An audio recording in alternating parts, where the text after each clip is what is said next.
It's really coming down, huh?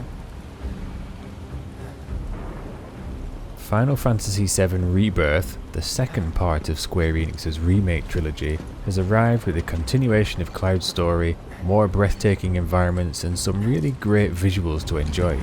Hey, rein it in. Before you rush in thinking that this will be fantastic for original and creative in-game photography though, you should be aware that the photo mode is a bit of a nasty one.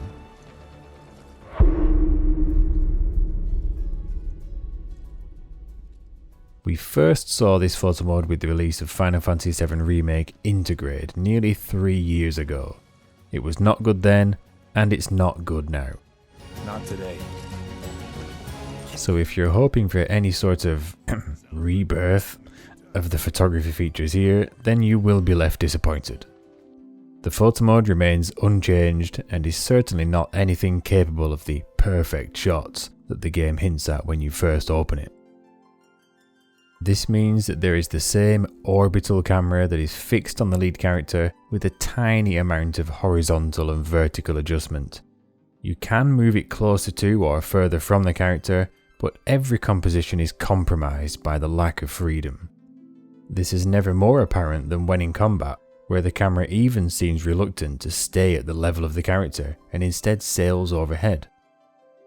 In the settings, you do get to tweak the field of view angle, but only by a meager plus or minus 10 degrees, while camera roll manages just 30 degrees in either direction.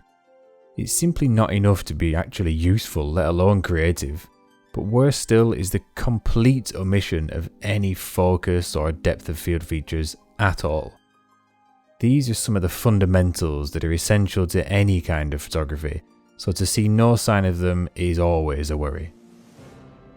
The list of features that the Final Fantasy photo mode doesn't include is admittedly quite a long one, but there are some things that it does okay on.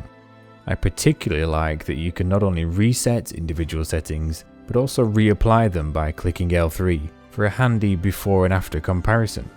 It's also excellent to be able to adjust settings while the UI is hidden, and the UI is commendably very minimalist and unobtrusive to begin with anyway.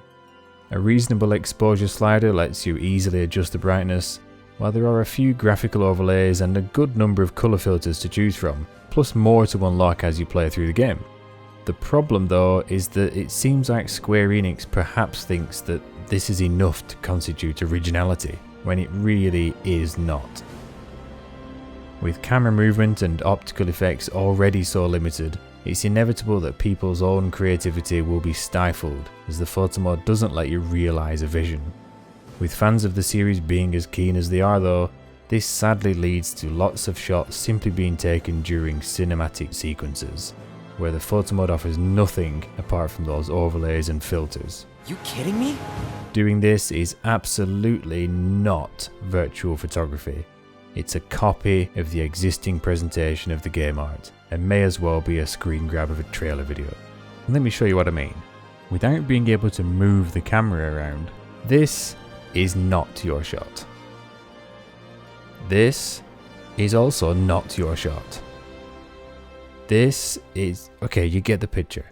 The idea here is originality, not copying. I get it, of course, people want to get great looking pictures from Final Fantasy, but the fans deserve a proper way to do that with original creativity.